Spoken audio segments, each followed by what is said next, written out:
لما نيجي نسأل ونقول ايه افضل الالبومات في تاريخ عمرو دياب، لازم البوم كمل كلامك يكون في الليست. الالبوم اللي جمهور عمرو دياب مسميه الالبوم الشتوي لسببين اتنين. السبب الاولاني ان هو نزل في الشتاء، والسبب التاني نوع المزيكا اللي في الالبوم. يا ترى ايه حكاية البوم كمل كلامك بتاع عمرو دياب؟ تعالوا مع بعض نحكي الحدوتة من اولها.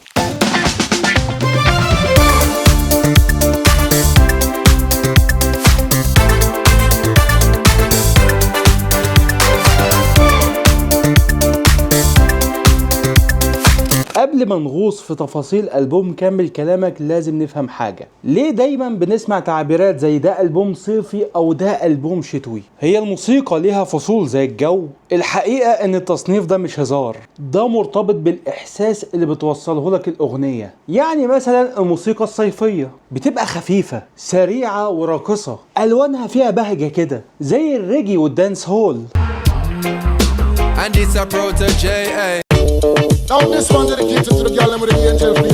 وزي الهاوس والتروبيكال هاوس.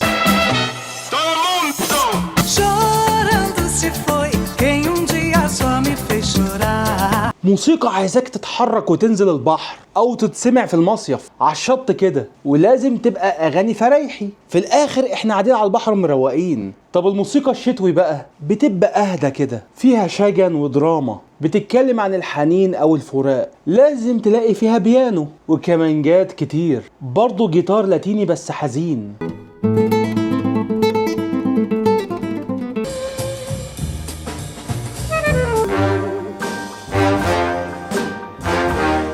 اغاني تحب تسمعها بالليل او انت قافل على نفسك كده، زي الجاز وزي برضو البلوز.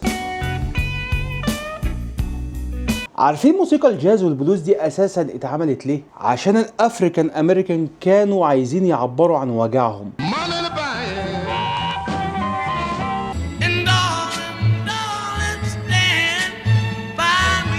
بعد ما يخلصوا شغل طول النهار يروحوا بالليل يقعدوا بقى في كازينو في قعده مفتوحه ويغنوا الاغاني دي. فاللون ده كان دايما مرتبط بالليل، فكانوا بيغنوا اغاني تهدي اعصابهم. طب كانوا بيعملوا ايه علشان الاغنيه تهدي اعصابهم؟ يخلوا ايقاعها بطيء ويخلوا البيانو هو البطل في المزيكا.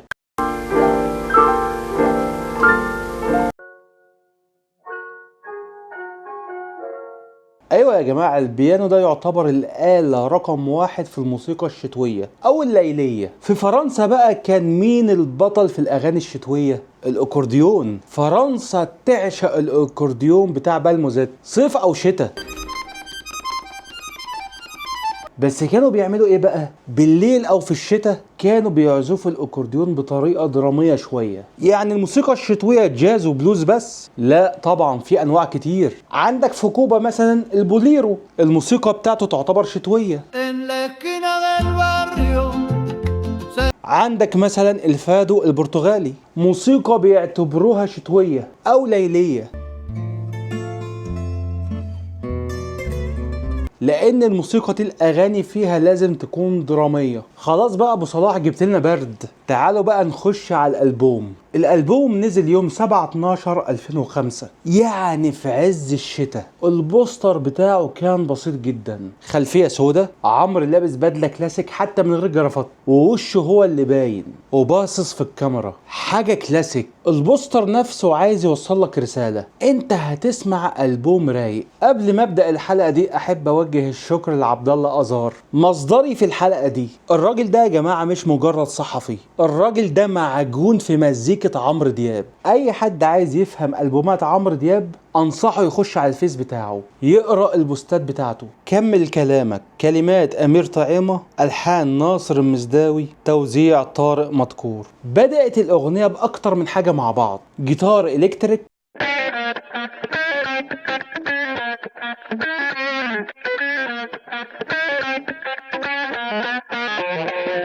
كيك قويه جدا،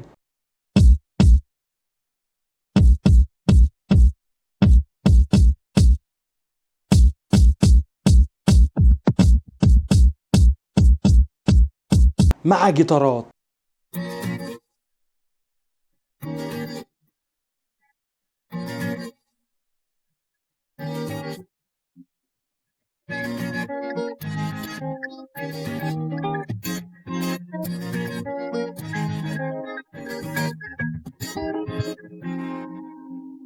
الدخلة دي دخلت أغنية روك، بس في حاجة بقى، شايف التوليفة دي كلها دخل معاها آلة الترومبت، وهنا بقى السر، دخل بطريقة الجاز.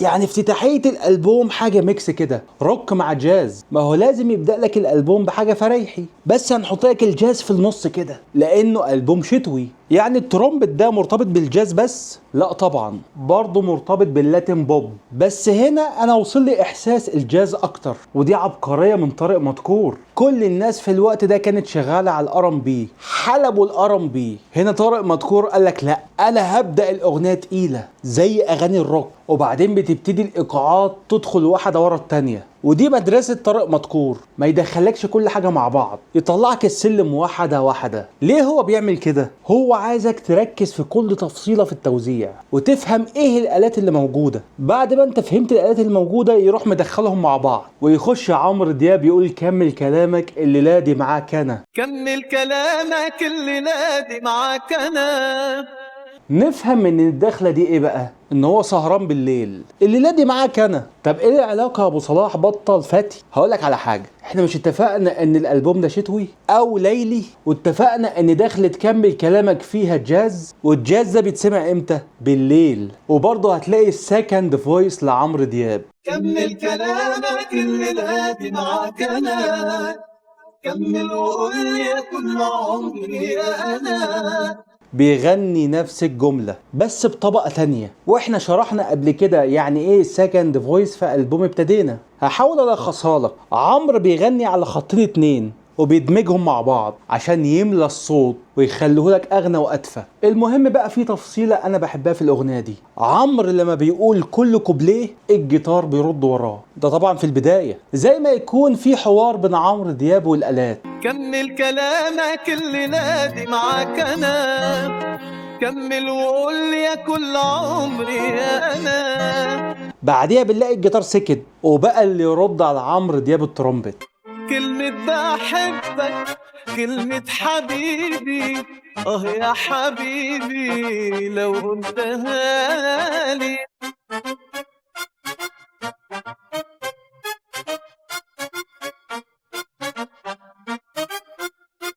وبعديها بنلاقي طبلة الكونجا دخلتها خفيفة مستخبية في الأغنية، لأن الكيك هو اللي ماسك الأساس.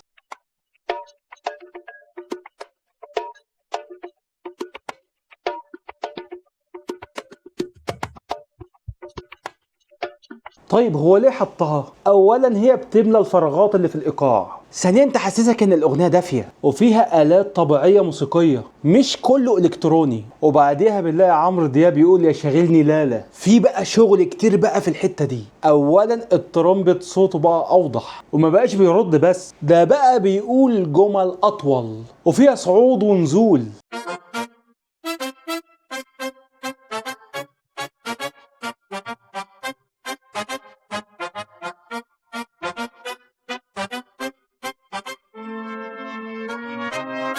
وفي حاجة بقى مستخبية دخلت، ايقاع جديد، الرقص بالاحذية على الطريقة الايرلندية، ضربات سريعة وتحس انها متقطعة كده، تك تك تك تك ورا بعض. في ناس افتكرتها سقفة، لا هو مش سقفة، دي حاجة اسمها التاب دانس. يعني ايه تاب دانس يا ابو صلاح؟ هو نوع من الرقص الإيقاعي بيعتمد على أحذية خاصة. الأحذية دي بيبقى فيها صفائح معدنية بتكون موجودة في الكعب وقدام الصوابع، يعني في الجزء الأمامي والخلفي من الجزمة بس من تحت.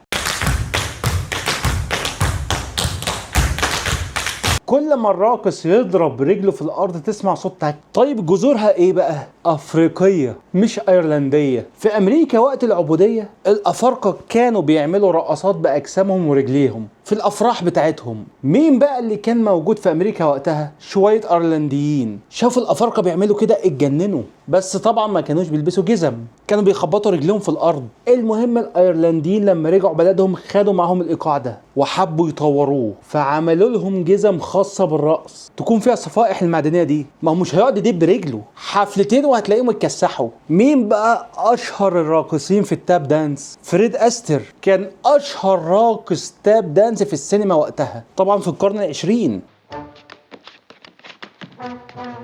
طب ليه يا ابو صلاح قلت لنا ان الترومبت بيعزف باحساس الجاز مش اللاتين؟ عشان خاطر التاب دانس. التاب دانس تاريخيا مرتبط بالجاز. دايما في حفلات الجاز القديمة في امريكا كانوا بيحطوا راقص تاب دانس علشان يعمل ايقاع، وهنا طارق مدكور استعمل الايقاع ده.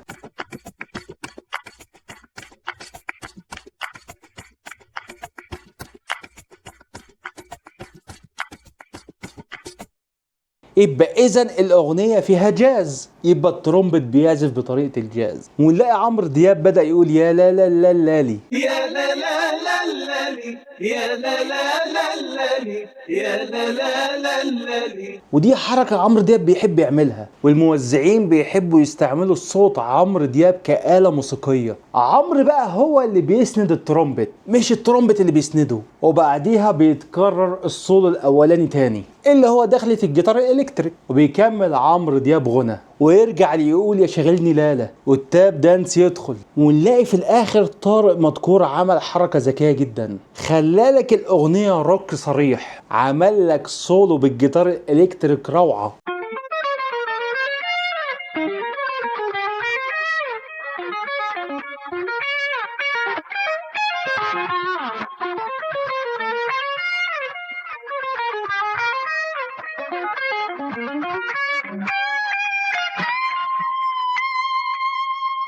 ايام الجامعه انا كنت حاطه رنه زمان، انا بعشق الاغنيه دي. طب انا عايز اسالك سؤال يا اللي بتتفرج، كافتتاحيه البوم كمل كلامك اقوى ولا علم قلبي؟ اكتب لي في التعليقات. وماله كلمات خالد تاج الدين، الحان عمرو مصطفى، توزيع طارق مدكور. الاغنيه دي بقى الناس كتير جدا اشتغلت عليها، منهم مثلا عادل حق اللي عمل توزيع لاتين على ابوه. وانا بحب الدخله الجنائزيه اللي في الاغنيه دي بتاعت عادل حق.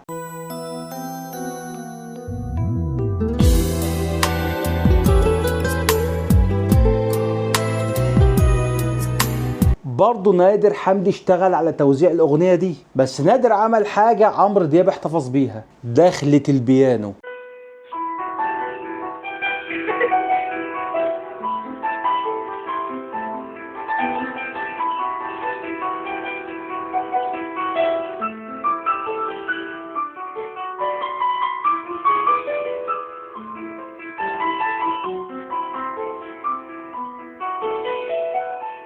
البيانو اللي عزفه نادر حمدي في دخلة الأغنية، اللي الأغنية بدأت فيه في توزيع طارق مدكور. بيانو كلاسيك عادي بيعزف اللحن بتاع الأغنية. هنا بقى طارق مدكور بيقولك استعد، انت هتسمع أغنية رومانسية. بعديها بنلاقي الجيتارين اتنين، جيتار بيديك رنة خفيفة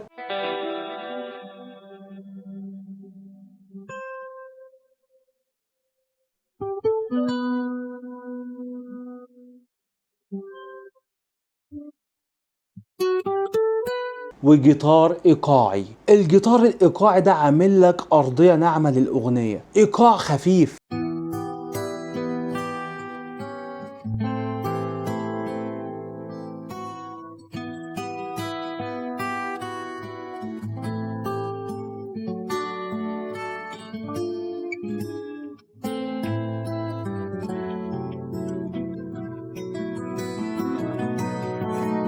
الجيتار التاني اللي بيعمل لك رنات بسيطة معمول بتأثير ريفيرب خفيف، بيخليك تحس انك طاير في الهوا كده وانت بتسمع الاغنية. كده انت دماغك اتبرمجت على حاجة، انت مش داخل تسمع اغنية راقصة، انت داخل تسمع اغنية هادية تسمعها بالليل بس. اغنيته ماله معمولة علشان انت تسمعها في سهرة رايقة كده، ما تسمعهاش على بحر او في زحمة او بالنهار. وبيدخل عمرو دياب بصوت هادي ويقول وماله لو ليلة تهنا بعيد. وماله لو ليلة تهنا بعيد وسيبنا كل الناس. برضو احنا لسه في ليلة، كمل كلامك الليلة دي معاك انا. وماله لو ليلة بيتكلم عن الليل دايما في الالبوم ده. البيانو اللي كان بيعزف لحن الاغنية عمل بقى هنا هدي.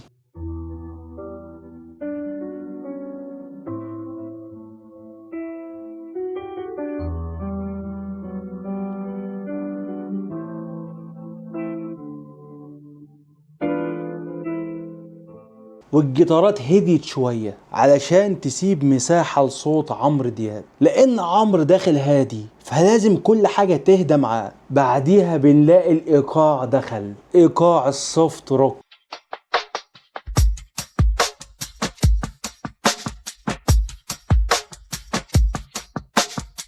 ايه السوفت روك ده يا ابو صلاح؟ هي اغنية روك عادية بس رومانسية، ايقاعها ابطأ واهدى. حتى انا بعتبرها السوفت روك بلد. يعني ايه ما تلخبطناش؟ شوف هقول لكم على حاجة، اي اغنية تلاقي المزيكا هديت والمغني بيغني وبيحكي قصة، اعرف انها بلد، قصيدة تركيز فيها على الكلام. وبعديها بيبتدي عمرو يقول حبيبي ليلة تعالى ننسى فيها اللي راح. حبيبي ليلة تعالى ننسى فيها اللي راح. هنا بنلاقي الايقاع عالي شوية بس مش قوي، بالراحة على الهادي كده. هنا احنا وصلنا لذروة الاغنية بس مش قوي، لسه في ذروة في الاخر اللي هي هتبقى اعلى حاجة في الاغنية، ما نستبقش الاحداث. بعديها بنلاقي الايقاع هدي بس هدي لفترة اقصر من الاول. حبيبي المس ايديا عشان اصدق اللي انا فيه.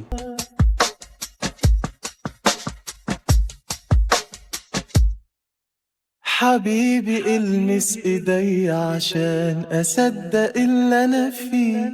يا ما كان نفسي اقابلك. بعديها نلاقي الايقاع رجع. ليه طارق مدكور ما طولش في الحته دي ورجع الايقاع بسرعه؟ عشان دماغك ما تتفصلش. ويكمل عمرو دياب يقول يا ما كان نفسي اقابلك بقالي زمان. لسه محافظ على الهدوء في صوته والايقاع مساعده. ويخش يقول حبيبي ليلة تعالى ننسى فيها اللي راح. هنا عمرو بيعلي طبقه صوته شويه. ليه بقى؟ عشان الايقاع ارتفع معاه. شوف هقول لكم على حاجه، الايقاع كده عمرو كده، الايقاع كده عمرو يجي كده، عشان تفضل سامع الايقاع وسامع عمرو. بعديها نلاقي السولو الجيتار الالكتريك دخل. اوعى وشك بقى.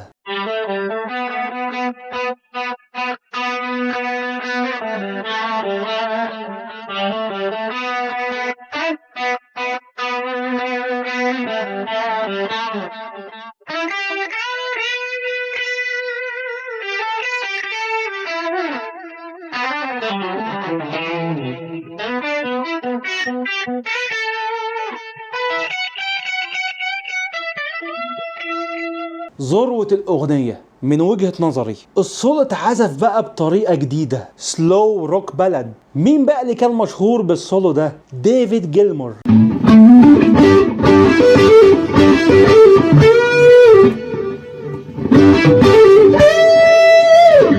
اللي كان مع فرقة بينك فلويد. في اغاني السوفت روك كانوا يدوك سولو خفيف كده، سولو درامي، زي ما يكون الجيتار الالكتريك بيحكي لك قصة رومانسية. وطارق مدكور اداله مساحته، قال له اعزف براحتك. وبعديها عمرو بيخش تاني حبيبي ليلة تعالى ننسى فيها اللي راح. ليه بقى؟ لان عمرو لازم كان يدخل يغني، يقفل هو الاغنية، وما ينفعش يدخل هادي لان الجيتار الالكتريك عامل جو. فهو دخل على الذروة في صوته، اعلى حاجة في صوته في الاغنية دي. هنا بقى حصل حوار جميل جدا بين الجيتار الالكتريك وعمرو دياب. الجيتار الالكتريك ادى رن ارتجالية في الاخر، عمرو دياب يسكت، راح داخل معلي عليه بعديها، وقفلت الاغنية على كده.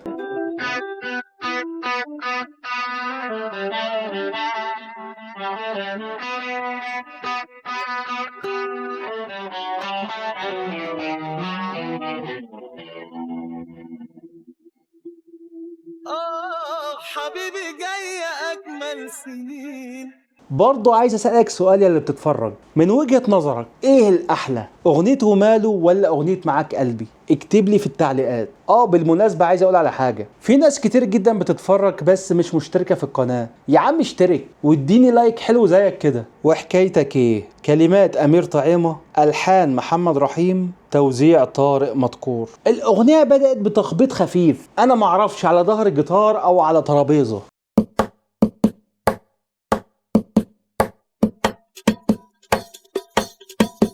ودخل سيكشن كمانجات عزف لحن الأغنية.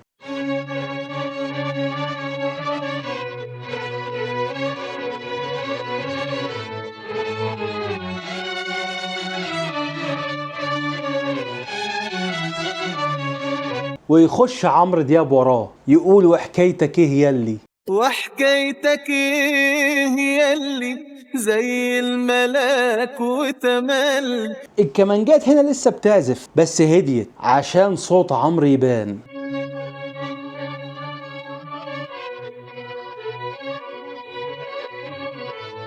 وبعديها نلاقي المقسوم دخل،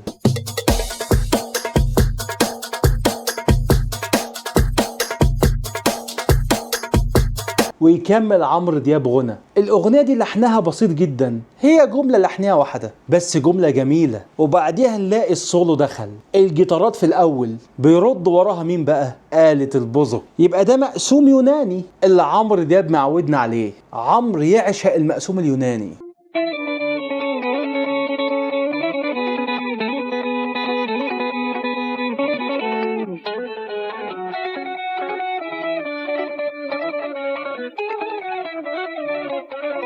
ويكمل عمرو دياب غنى سحر العيون خلى القلب داب والله. سحر العيون خلى القلب داب والله. على نفس الجملة اللحنية. أغنية بسيطة وحلاوتها في بساطتها. أيام وبنعيشها، كلمات أيمن بهجت قمر، ألحان محمد يحيى، توزيع طارق مدكور. الأغنية دي تركيبتها معقدة بس هنحاول نبسطها سوا. بدأت الأغنية بأكتر من حاجة، جيتار بيعزف كوردات بسيطة،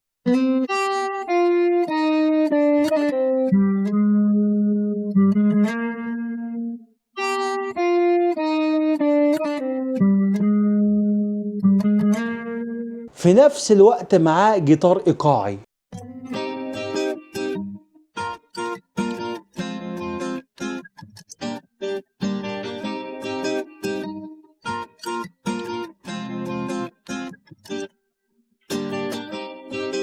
يعني جيتارين كده تمام. بعدها بنلاقي إيقاع الصلصة بس سريع شوية.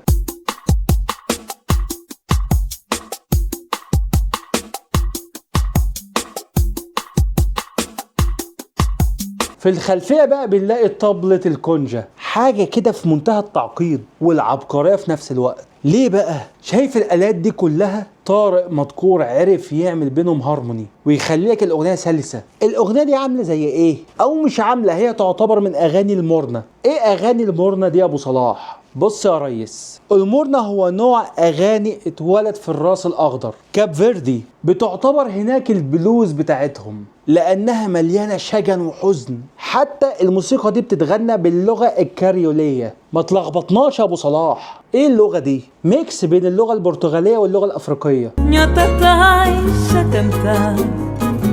مين بقى أشهر واحدة بتغني أغاني المورنة؟ سيزاريا إيفورا، وكانت دايما تطلع حافية على المسرح. حتى هم كانوا بيسموها ذا بيرفوت ديفا. طب ايه اللي خلاني اقول عليها انها من اغاني المورنة؟ الجيتارات اللي كانت بتتعزف وموضوع الاغنية. هنا عمرو بيقول ايام وبنعيشها، هنعمل ايه يا قلبي في ناس ما هماش ناس، مفيش احساس. ايام وبنعيشها نعمل ايه يا قلبي في الناس. عمرو دياب بقى بيغني بطريقة جديدة، انه بيحكي حاجة وبيحكيها وهو حزين ومنفعل. ما هماش ناس مفيش احساس، كأنه بيحكي واقع مر. هو مش عايز يبين لك قوة صوته ولا حتى الأداء يكون فيه زينة صوتية كتير، هو عايز يكون صادق ومباشر. عمرو في الأغنية دي بيلعب على إن الناس بقى ما عندهاش إحساس، وده بيخلي المورنة أنسب حاجة تتغنى بيها الأغنية دي، لأن هي دايما بتتكلم عن الغربة أو الوحدة أو فقد المشاعر، إن الناس ما بقاش عندها مشاعر. دي دايما كانت مواضيع أغاني المورنة. وعلى إيه دي حكاية خلصت من بدري، والله خلصت من بدري. وعلى ايه دي حكاية الحكاية خلصت من بدري. بقول لك عمرو دياب بيحكي مش بيغني، ولازم كانت تكمل بالسولو اللي انا بعشقه، قانون مع ناي مع كمانجات.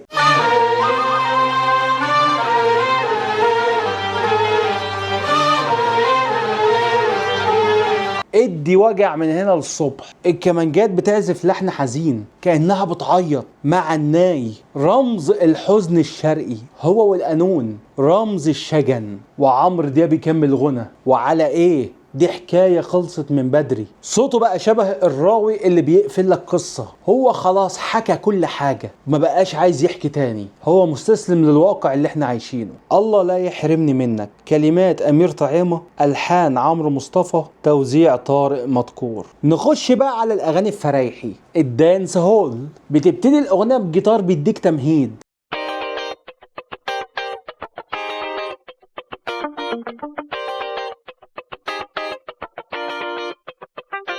برضو الايقاع بتاع الدانس هول بيديك تمهيد. الجيتارات فيها من روح الريجي شويه، لان ما ننساش ان الدانس هول والريجي يعتبر اغاني واحده، او ان الدانس هول اتولد من قلب موسيقى الريجي، يعني هي الاساس. برضو الكيبورد والكمانجات بيعزفوا نفس اللحن.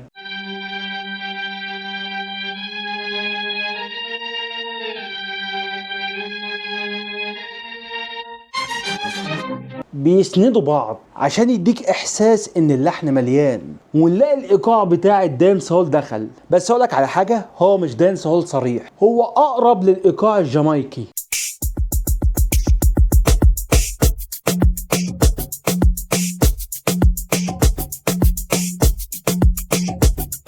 عمرو دياب بقى بيغني الاغنيه دي بطريقه فيها مرونه، ما بيغنيش بخطوط طويله زي الاغاني الرومانسيه. ليه بقى؟ بيقطع الجمل على قد الايقاع، شبه الاسلوب بتاع مغنيين الريجي، وده بيخلي الصوت جزء من الايقاع. الاهم في موسيقى الريجي هو الايقاع، ولازم المطرب يمشي عليه، وهنا عمرو مشي على الايقاع. الله لا يحرمني منك ولا ليلة بعدها عنك. عارف التفصيلة دي تحس بيها أكتر إمتى؟ وهو بيقول الكوبليه التاني، ضحكة ضحكة من شفايفك ليا، بتهون جراحي عليا، يا حبيبي يا كل ما ليا. جمل كلها قصيرة عشان يناسب الإيقاع بتاع الريجي. ضحكة ضحكة من شفايفك ليا، بتهون جراحي عليا. وبعدين هوب نلاقي الجيتار الإلكتريك دخل. إيه ده، فيه إيه؟ إحنا كده رحنا في حتة الروك، أو نقدر نقول لاتين روك.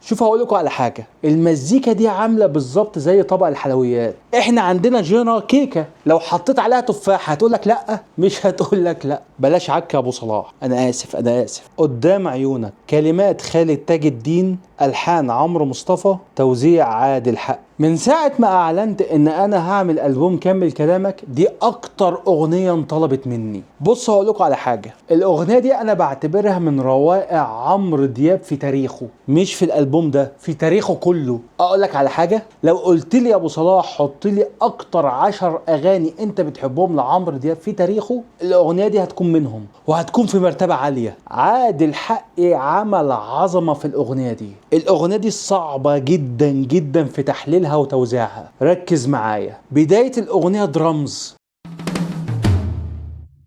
بيتصاعد. هنا هو بيقولك انتبه، عايز يخطفك في اول ثانية عشان تركز. لو كانت الاغنية دخلت بالجيتارات على طول، اول ثانية كانت الناس مش هتبقى مركزة، فهيفوتها تفاصيل في دخلة الجيتارات. هنا بقى الدرامز عمل ايه؟ قالك اصحى يا ريس، فوق، انت هتسمع حاجة جامدة، تحس انك هتسمع حاجة لكارلوس سانتانا. بعديها نلاقي جيتارين اتنين دخلوا، جيتار ايقاعي.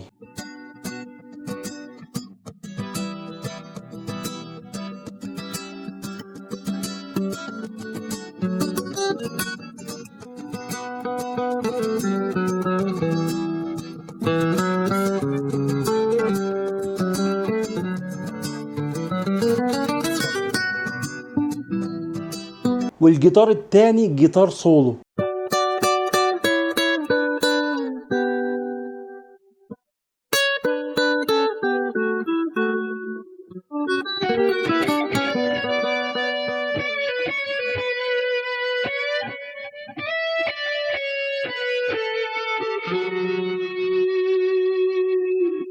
والايقاع دخل، ايقاع الرومبا.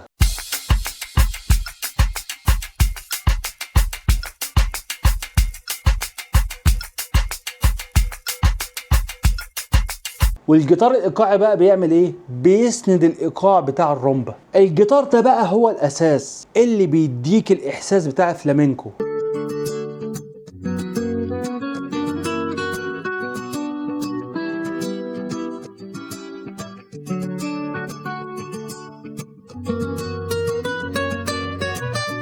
الجيتار السولو بقى بيعمل ايه؟ بيلعب جمل قصيرة وبيعمل طبقة لحنية تمهيد لدخول عمرو دياب. طب انا عايز اقول على حاجة، ليه دايما في اغاني الفلامينكو بيحطوا جيتارين اتنين؟ بص يا سيدي، الجيتارين ليهم وظيفة، جيتار هيرقصك وجيتار هيحكي قصة. الجيتار اللي بيرقص هو الجيتار الايقاعي، والجيتار اللي بيحكي هو الجيتار السولو. شايف في عز المعمعة دي نلاقي جيتار تالت دخل، جيتار الكتريك. وده بيعمل ايه بقى؟ بيدي تنهيدة لحنية، يعني يقول لك ده اغنية رومانسية بس رومانسية جديدة. وايه بقى اللي موجود بس مش باين، مستخبي كده؟ البيانو برضو موجود.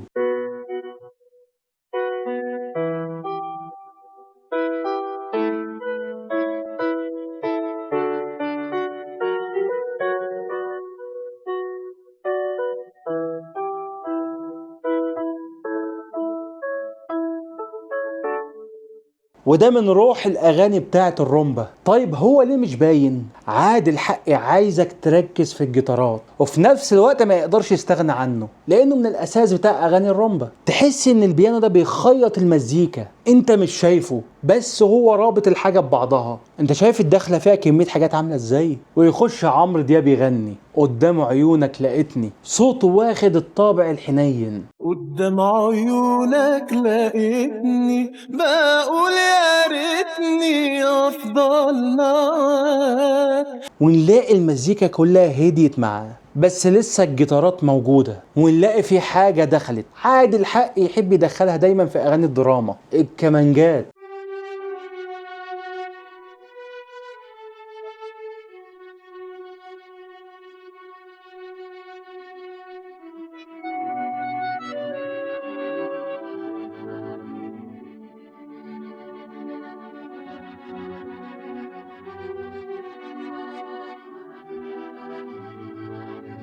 عشان تديك طابع رومانسي اكتر. برضه في السولو نلاقي الجيتارات لسه شغالة.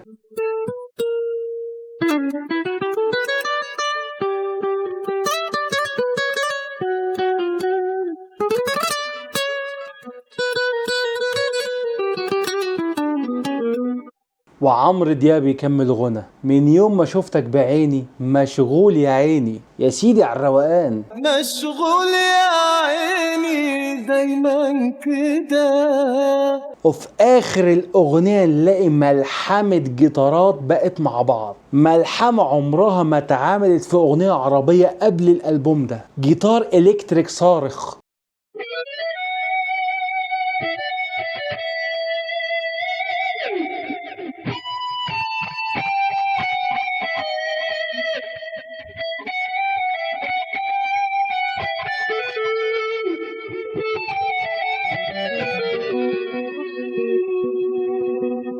احنا بقينا لاتين روك زي اغاني سانتانا. الجيتارات الايقاعية لسه شغالة.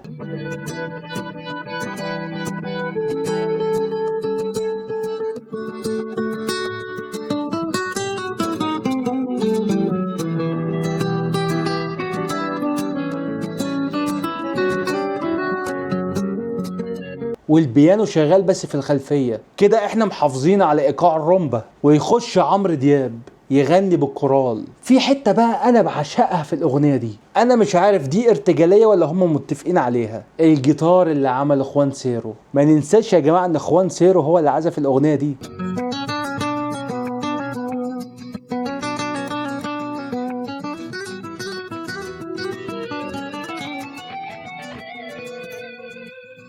جيتاريست عالمي. انا برضو عايز اسألك سؤال يا اللي بتتفرج. اول سؤال، عملت لايك ولا لسه؟ طب اشتركت في القناة؟ لا مش هو ده السؤال. تصنف اغنية قدام عيونك هي اروع اغنية لاتن عملها عمرو دياب في تاريخه؟ اكتب لي في التعليقات. معاك بجد. كلمات ايمن بهجت قمر، الحان عمرو دياب، توزيع طارق مدكور. بدأت الاغنية بايقاع مقسوم.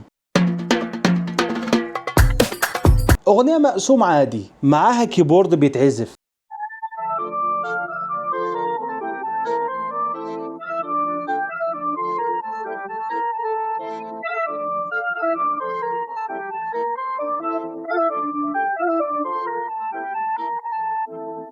وبرضه جيتارات موجودة.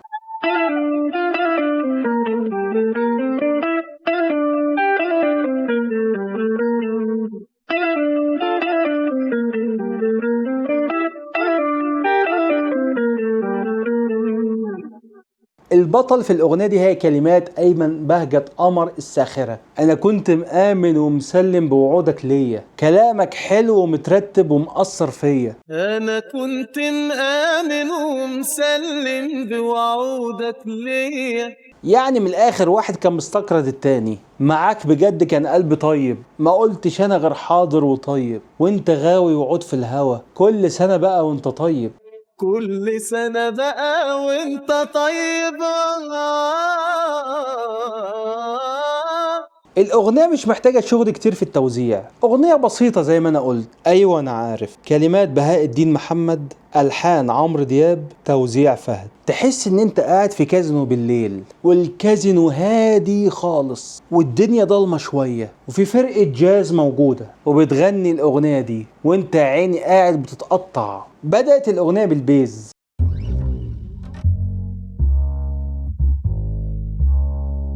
ومعاه بيانو البوليرو.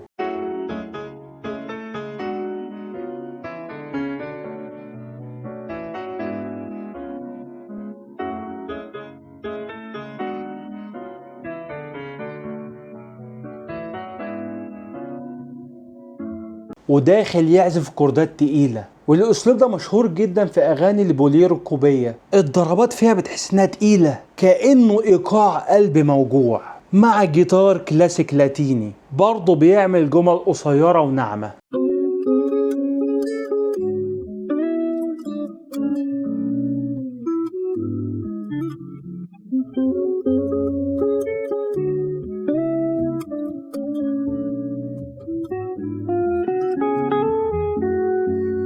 كأنه بيجاوب على البيانو. ونلاقي ايقاع جديد دخل، ايقاع الجواخيرة.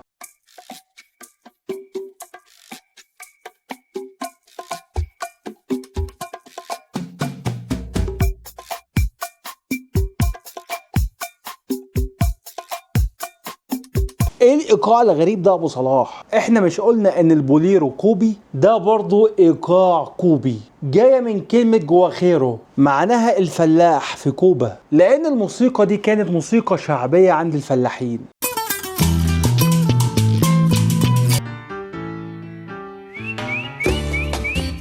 ايقاعها بطيء، طبلة الكونجا اساسية، الغنى دايما بيبقى حواري، يعني قصة بتتحكي. وبرضو البيانو اللي اتعزف مخلي الاغنية فيها من روح الجاز، برضو مع الاكورديون اللي اداها من روح الجاز.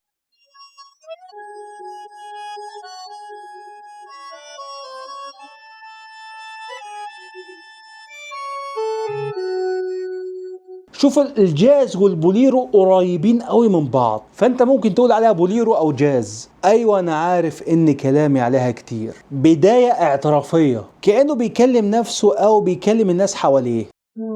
ايوه انا عارف ان كلامي عليها كتير. ده بيتماشى مع الايقاع بتاع البوليرو او الجاز، موسيقى اعترافية، كأن المطرب هنا بيحكي اسراره مش بيغني. اصل حكايتي معاها حكاية حب كبير، يعني العلاقة اللي بينهم ما كانتش عابرة، دي علاقة حب كبير. ده انا من يوم ما سابتني وقلبي ماهوش مرتاح. انا من يوم ما سابتني وقلبي ماهوش مرتاح. جملة ماهوش مرتاح دي كلمة مصرية قوي. في الاخر دي اغنية مصرية مصرية. اسكت ليه ده انا بس بقول اسمها برتاح، دي بقى جملة اعترافية فيها فكرة ايه بقى؟ ان ذكر الاسم بيريح حتى لو الحكاية خلصت. كل كلمة اتقالت في الاغنية دي كأنها اعتراف والقصة بتتحكي. اسكت ليه ده انا بس بقول اسمها برتاح، دي بقى مربط القصة، هو بيتكلم عنها عشان يرتاح بس كده. في تفصيلة في الأغنية دي حلوة قوي،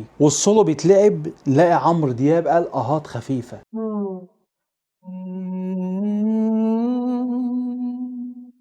الآه دي ليها وظيفة حلوة قوي، مش مجرد تنهيدة، وصوتها مش عالي كأنها طالعة بدون قصد. عمرو عايز يوصل لك إحساسي بقى إنه غرقان في المزيكا واندمج في الكلمات، حكى القصة كلها، ففي وجع بسيط جواه. وبيقفل لك الأغنية بإيه بقى؟ اسكت ليه ده انا بس بقول اسمها برتاح.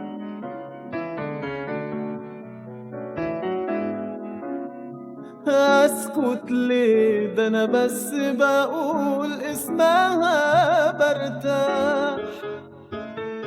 يقعد يكررها. انا قلت لك دي مربط القصه. بتخبي ليه؟ كلمات ايمن بهجت قمر، الحان عمرو مصطفى، توزيع طارق مدكور. الاغنيه الهربانه من البوم علم قلبي. ليه بقى؟ لانها اغنيه ار&بي معاها دانس بوب عشان تليق على الالبوم.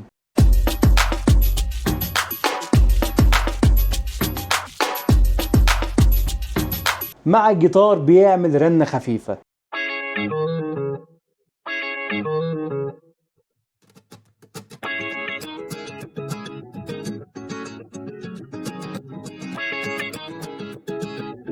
بعدها بيبتدي يعمل ايقاع مع الكيبورد.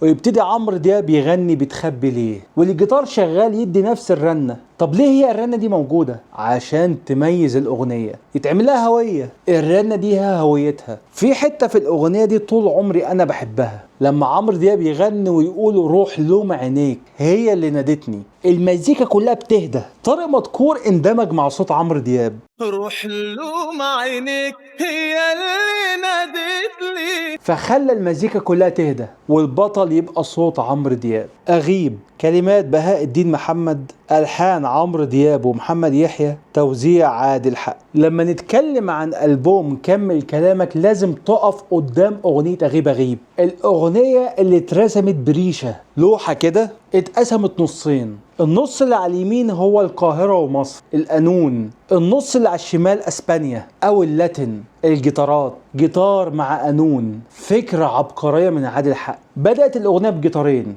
جيتار إيقاعي وجيتار بيعمل رنة.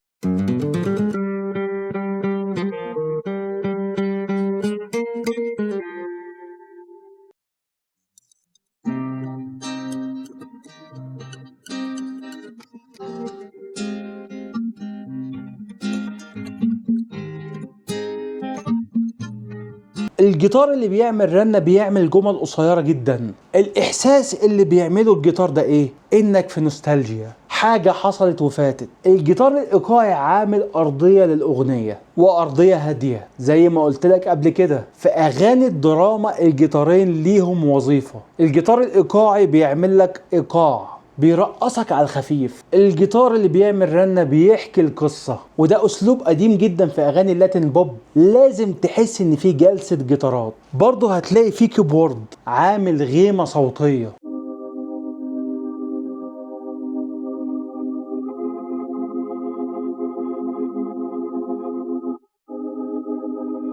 ده بيعمل ايه بقى؟ بيملى الفراغات اللي بين الجيتارين. ويخش عمرو يقول اغيب اغيب واسأل عليه عامل ازاي وبيعمل ايه. بيقولوا مش قادر ينسى، عايش بيتعذب لسه. اغيب اغيب واسأل عليه عايش ازاي وبيعمل ايه. برضه هنا عمرو دياب بيحكي دخل معاه ايه بقى؟ القانون، عشان يقولك ان في شجن شرقي.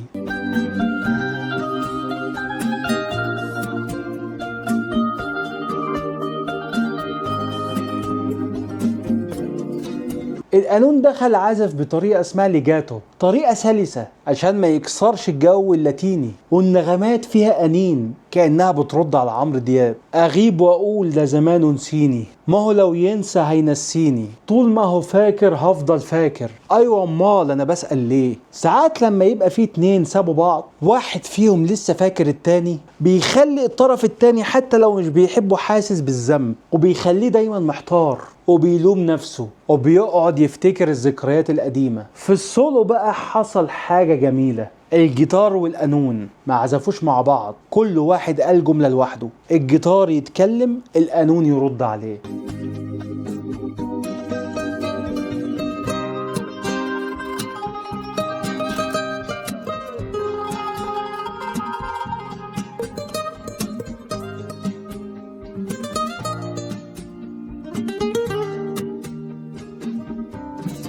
حوار بين الجيتار والقانون، عارف ادتني احساسي؟ حوار بين عمرو وحبيبته. نقدر نقول ان الجيتارات هي صوت حبيبة عمرو، والقانون هو صوت عمرو نفسه، دخلوا يتكلموا مع بعض، سولو حواري عمله لنا المبدع عادل حق. ياه على ألبوم كمل كلامك ده، انا بحب الألبوم ده جدا وليه معاه ذكريات كتير جدا. يا رب اكون قدرت اغطي الألبوم ده، سامحوني لو في اغاني وقعت مني، انا بصور الحلقة دي وانا تعبان جدا. طب يا ابو صلاح، ايه اكتر اغنية بتحبها في الألبوم ده؟ قدام عيونك طبعا. وهي دي يا سيدي حكاية ألبوم كمل كلامك بتاع عمرو دياب. يا رب تكون الحلقة عجبتكم، كان معاكم احمد صلاح، سلام عليكم.